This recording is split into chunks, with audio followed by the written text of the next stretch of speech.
Madame, monsieur, bonsoir. Ravi de vous savoir toujours nombreux, connectés sur Mix TV, la télé chrétienne au cœur du monde. Toutes nos sincères excuses pour ces quelques dérapages techniques. À cela ne tienne, nous sommes bel et bien là pour votre vespérale. C'est bel et bien votre 20h en direct sur votre chaîne de télévision. Journal dont je vous présente le menu. Les populations du quartier Kounou soufflent le chaud et le froid avec ce sempiternel problème de manque d'eau.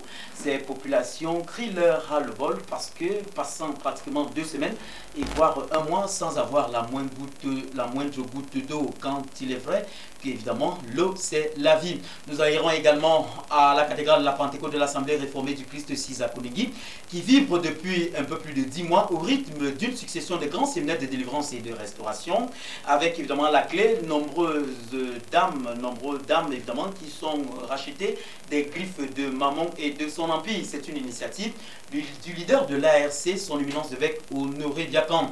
À l'étranger, nous allons en Espagne cette fois-là pour vous parler du problème de chômage qui mine évidemment les populations de ce pays, toute chose qui rend évidemment difficile le mode de vie au quotidien de ses habitants. Madame, monsieur, voilà tout pour le menu. On se retrouve derrière la transition.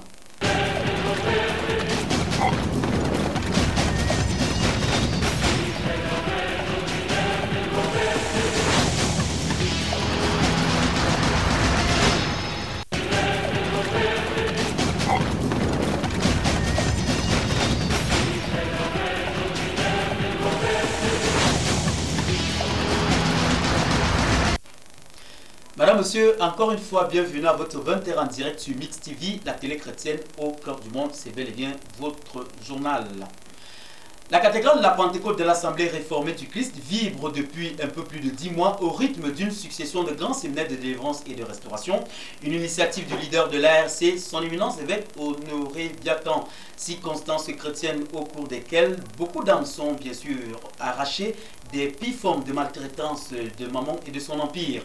Je propose plus de détails à travers ce reportage. Dans des œuvres diaboliques, c'est le tupi qui était au menu du culte de délivrance et de restauration qui s'est déroulé le dimanche 5 août 2012 à la cathédrale de la Pentecôte de l'Assemblée réformée du Christ de Koningui.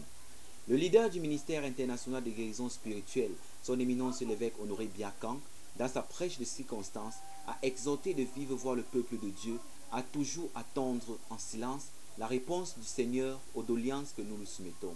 Car, a-t-il précisé, notre Dieu est le maître des temps et des circonstances, à condition d'être dans sa présence en persévérant à l'église. David dit aux Gabaonites, que puis-je faire pour vous? Et avec quoi ferai-je expiation, afin que vous bénissiez l'héritage de l'Éternel? Des préceptes divins étayés intérieurement par des repères bibliques lus par le frère Chilo, qui ont de fort belles manières éclairé le peuple de Dieu sur son omnipotence, sur sa miséricorde et sa grâce à l'égard de tous ceux et celles qui cherchent inlassablement ta face. L'homme de Dieu recommanda également à l'assistance chrétienne de ne jamais aller voir les marabouts, ni d'emprunter les raccourcis, encore moins d'accepter les pratiques inhumaines telles que l'homosexualité, le lesbianisme ou la zoophilie, pour bénéficier de certaines faveurs sociales. Car c'est lorsque la souffrance devient insupportable que le Seigneur agit puissamment dans la vie d'un enfant de Dieu. C'est pour chercher is to search la face de Dieu. for the face of God. Ce qui m'a intéressé sur David. What interested me in David? David ne David s'est pas levé never got up pour aller chez le marabout. to go to a witch doctor.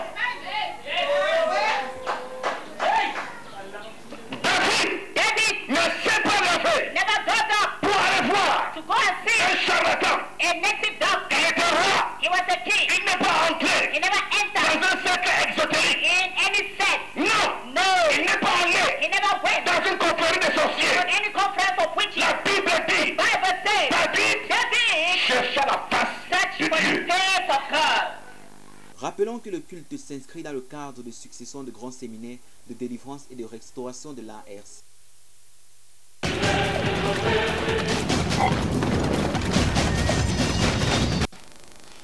Voilà, nous rappelons que toujours dans le registre des séminaires qui se déferlent évidemment à la cathédrale de la Pentecôte, le prochain aura bel et bien lieu jeudi prochain dès 16h. Vous qui avez dans les cas spirituellement complexes et alambiqués, vous êtes donc massivement invités à ce grand rendez-vous parce qu'évidemment, il y a un grand homme de Dieu qui vient tout droit de Londres en Angleterre. C'est bien sûr l'éminentissime serviteur de l'Éternel, le reverend pasteur James Koundou. On précise que le séminaire aura bel et bien lieu, le prochain aura bel et bien lieu jeudi dès 16h. C'est bien sûr à la cathédrale de la Pentecôte, située précisément à la descente CNPS, route Belle-Mère, 4e entrée du côté gauche. Soyez donc bénis au nom de Jésus-Christ. On enchaîne en allant cette fois-là dans nos marchés. Il faut y faire un tour de temps en temps. Question de s'enquérir évidemment de la hausse ou de la baisse des prix des produits de consommation de masse. C'est le cas du Macabo qui, au dire de notre reporter Oden Nouvelle, s'avère de plus en plus rare. Je vous propose plus d'éclairage à travers Oden Nouvelle.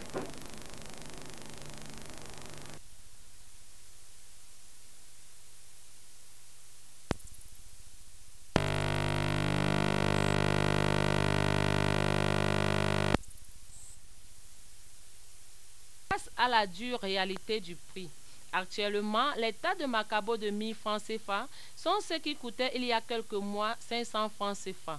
Et ceux dont les prix s'élèvent à 500 francs CFA étaient vendus entre 300 francs et 200 francs CFA. Selon les déclarations de cette revendeuse, les Gabonais achètent tout le Macabo dans les champs à un prix très élevé, ce qui fait que lorsque les revendeurs arrivent dans les villages pour s'approvisionner, les producteurs haussent les prix pour le peu qui reste. Par contre, pendant ce temps, le plantain et la patate, quant à eux, sont les produits de substitution.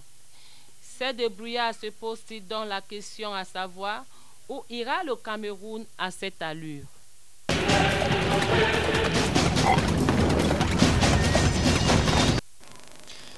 Voilà le prix du Macabo tel qu'il va sur nos marchés. C'est pas du tout facile parce qu'évidemment, dit de notre reporter Ondel Doubel, le Macabo s'avère de plus en plus rare du fait de l'approvisionnement massif de la part de nos frères voisins, nos frères gabonais qui viennent de temps en temps s'en approvisionner.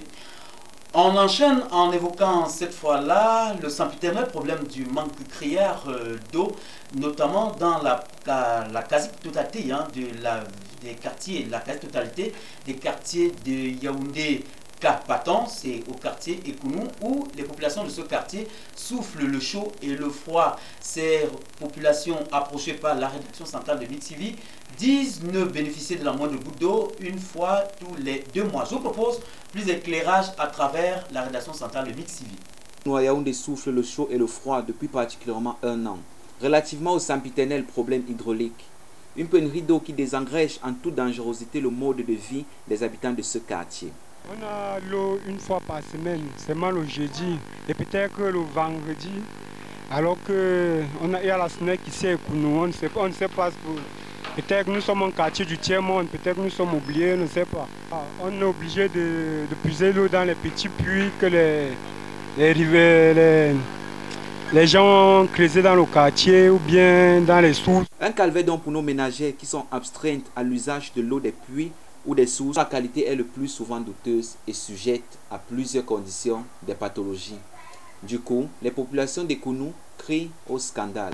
On a les difficultés d'eau, d'électricité, on n'a rien à Ekounou. Ekounou est abandonnée à elle-même. Nous leur demandons les routes et l'eau, parce que l'eau c'est la vie. On nous envoie l'eau une fois par semaine, rien que le jeudi. Si le jeudi la passe, il arrive même des fois qu'on nous envoie l'eau une fois par mois. Des cris de détresse qui, nous l'espérons, seront perçus par ceux qui ont la charge de régler les problèmes d'eau, car l'on ne saurait promouvoir l'émergence du Cameroun sans eau. N'a-t-on pas coutume de dire que l'eau c'est la vie?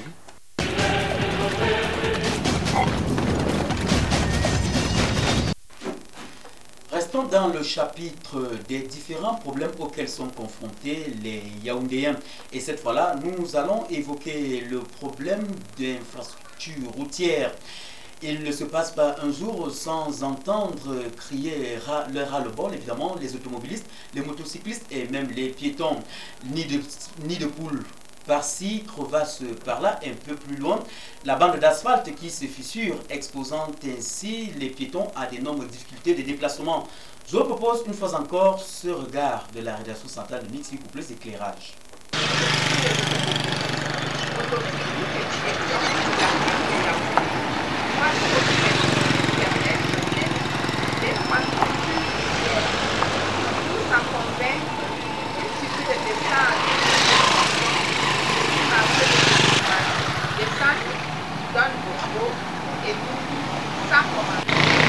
Franchement, la route est impraticable. Il faut qu'on goudronne, que le gouvernement nous aide pour goudronner.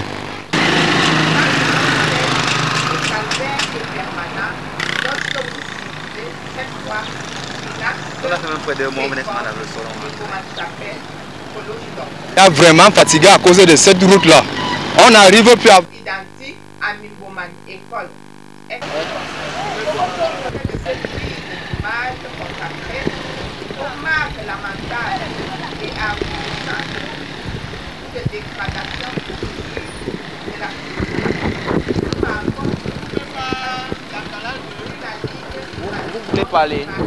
Vous pouvez parler. Bon, il y avait l'embouteillage là. Comment on voulait...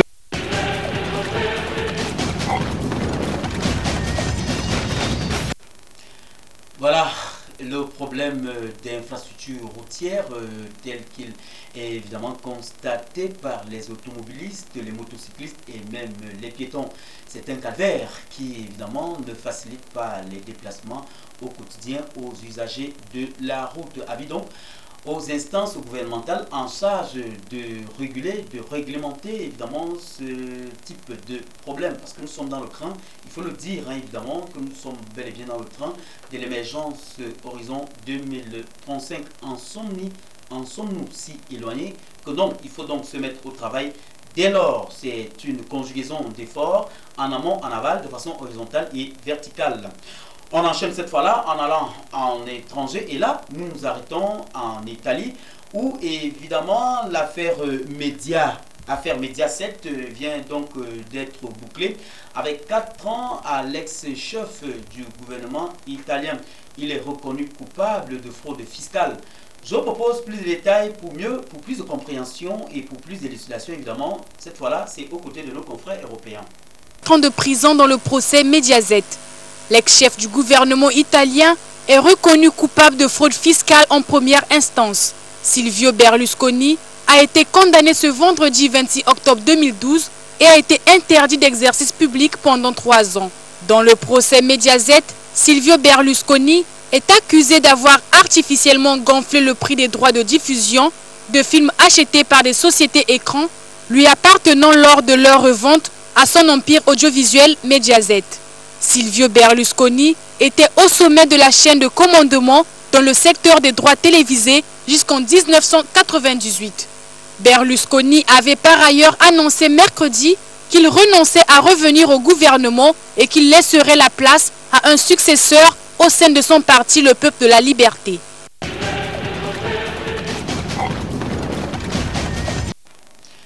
Allons à présent en Somalie avec le problème de Vatilix. Le dossier, lui aussi, il est clos.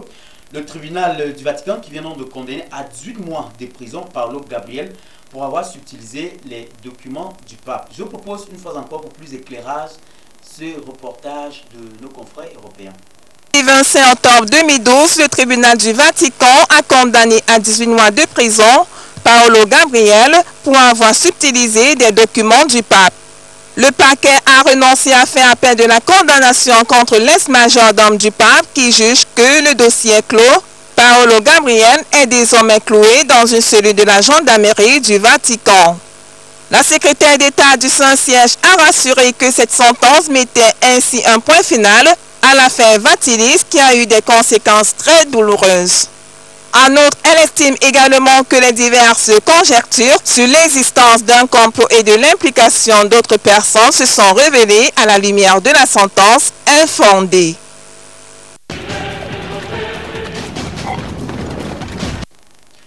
En Espagne, montée vertigineuse du chômage, toute chose qui paralyse évidemment le mode de vie des habitants de ce pays qui éprouvent évidemment des possibilités pour s'approvisionner en denrées alimentaires. Je vous propose plus de détails une fois encore, comme vous pouvez le constater, nous sommes dans les trousses évidemment de nos confrères européens. Plus d'un tiers de la population active en Espagne, soit 25,2%, est désormais au chômage. Selon le chiffre publié ce vendredi, alors que le pays reste plongé dans la récession et soumis à une cure d'austérité historique sous fond de malaise social grandissant. À la fin du mois de septembre dernier, l'Espagne comptait déjà environ 6 millions de chômeurs, soit 85 000 de plus que le trimestre précédent. Une progression qui s'accélère de manière vertigineuse, a annoncé l'Institut national de la statistique. Le taux de chômage à la fin du deuxième trimestre s'élevait déjà à 24,63% des actifs. Chez les jeunes, le chômage reste très élevé malgré le léger recul à 52,34% dans la tranche d'âge de 16 à 24 ans contre 53,27% à la fin du mois de juin dernier. Par contre, le nombre de foyers dont tous les membres sont au chômage continue lui de progresser, mais à un rythme moindre au deuxième trimestre, à environ 2 millions, soit un deuxième du total de ces foyers. Ces mauvaises nouvelles du Fonds de l'emploi s'ajoutent à la poursuite probable de la récession dans laquelle est plongé le pays depuis la fin de 2011. La Banque d'Espagne prévoit pour le troisième trimestre un recul du PIB, produit intérieur brut, de 0,4%, alors que le gouvernement attend un repli de 1,5% sur l'ensemble de l'année. Afin de réduire tout de même son important déficit public, l'Espagne a lancé un vaste programme de rigueur visant à récupérer 150 milliards d'euros entre 2012 et 2014, dont 34 milliards en 2013, rendant ainsi difficile le retour à la croissance et à l'emploi.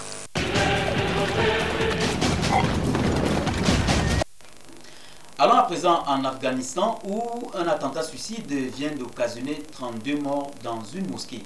Je propose à cet effet, une fois encore, pour être définitivement complet dans notre page étrangère, ce reportage de notre confrère européen. Ce n'est pas la joie à Afghanistan car la fête musulmane du sacrifice l'Aïd al-Adha a été assombrée ce vendredi dans une mosquée du nord de l'Afghanistan par un attentat suicide qui a fait au moins 41 morts. Un kamikaze s'est fait exploser à la prière à la mosquée de Eidgah à Meymana, capitale de la province de Faryab. Selon le vice-gouverneur local Abdul Zattar Bazet, qui était à la mosquée lors de l'attentat, 19 membres des forces de sécurité afghanes, des policiers, des soldats et agents du renseignement et 22 civils incluant 5 enfants ont péri. Une trentaine de personnes ont aussi été blessées dont le chef de la police provinciale. De nombreux dignitaires du gouvernement assistaient à la prière dans la mosquée qui était bondée pour le premier des 4 jours de la fête de l'Aïd al-Adha, célébrée à travers le monde musulman.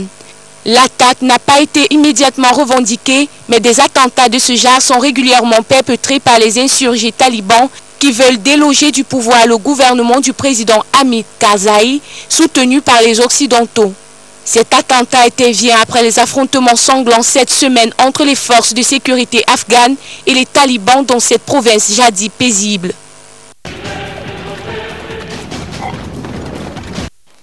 Madame, monsieur, c'est donc avec ce reportage quelque peu sanglant en Afghanistan que nous mettons un rideau à votre session d'information vespérale. C'était votre 20h qui a bénéficié de la réalisation et de la diffusion de celui-là, dont qui a finalement un facteur d'ubiquité qui était à la diffusion et à la réalisation. C'est bien sûr le jeune Faustin Tchok sur l'encadrement technique, évidemment, du responsable technique Aya Abouba. On a également bénéficié de l'encadrement psychologique du directeur général, son éminence avec Honoré Biakan, et de son épouse, Madame Marie Biakan, affectueusement appelée au ministère international des guérisons spirituelles, l'Assemblée réformée du Christ, Mama Bishop. Nous n'oublions pas évidemment toute la crème rédactionnelle, le délégué administratif Emmanuel Melebe, qui ont œuvré évidemment pour la mise effective de ce JT vespéral dont je vous rappelle les titres. La cathédrale de la Pentecôte de l'Assemblée réformée du Christ de Konegi vibre depuis un peu plus de 10 mois au rythme d'une succession de grands séminaires de délivrance et de restauration à travers lesquels évidemment moult d'âmes sont merveilleusement rachetées des pires formes de maltraitance du diable. C'est une initiative du leader, du visionnaire de l'ARC, son éminence avec Honoré Biakan. Mais dès jeudi déjà, à partir de 16h, vous qui avez les cas les plus compliqués spirituellement, vous êtes massivement les bienvenus à la cathédrale de la Pentecôte dès jeudi à partir de 16h. Parce qu'évidemment, vous aurez les bons soins d'un éminentissime serviteur de l'Éternel, venu tout droit de Londres en Angleterre. C'est bien sûr le révérend pasteur Jean-James Koundou. Je précise que le séminaire débute jeudi à partir de 16h sonnantes. Et puis dans cette session d'information vespérale, nous avons fait évocation du sempiternel problème du manque clair d'eau que connaissent les populations de la ville d'Yaoundé Kapatan, les populations du quartier Ekounou qui passent pratiquement un mois sans bénéficier de la moindre goutte d'eau. Comment comprendre alors que l'eau c'est la vie quand évidemment les populations de la ville d'Yaoundé manquent de ce précieux liquide? Et évidemment nous avons parlé du manque triard des routes, il ne se fait plus du tout facile, il n'est plus de toute aise évidemment pour les automobilistes, les motocyclistes et même les piétons de se déplacer au quotidien. Ni de poules par-ci, trop vaches par-là, un peu plus loin. Une fissuration très dangereuse de la bande d'asphalte pouvant exposer les automobilistes à des collisions multiformes. Vous avez écouté évidemment le ras-le-bol évidemment des usagers de la route dans cette session d'information. Et pour être définitivement complet, nous sommes allés tour à tour en Afghanistan, en Somalie et en Italie, où évidemment on a constaté des attentats suicides, des génocides, de l'essence sur le carreau, de nombreuses pertes en vies humaines. Nous n'avons pas évidemment oublié l'Espagne qui connaît une hausse vertigineuse du chômage, paralysant ainsi le fonctionnement du monde jeune qui a du mal évidemment à s'approvisionner des moindres denrées alimentaires parce que n'ayant aucune activité salariale, encore moins financière. Madame, monsieur, c'était un plaisir d'être des vôtres dans votre journal. Je me ferai l'égal plaisir d'être une fois encore avec vous demain quand il sera 13 h. Mais d'ici là, pour vous les couches tard, nous vous souhaitons de passer d'excellents moments connectés au programme de MixTV qui vont sans arrêt 24 h sur 24. Et vous qui vous apprêtez à aller faire de l'eau, à aller évidemment vous coucher, nous vous souhaitons tout simplement de passer une excellente nuit. Que le Seigneur soit votre protecteur permanent. Bonsoir à vous, bonsoir, et le meilleur est à venir. Votre fidélité nous honore.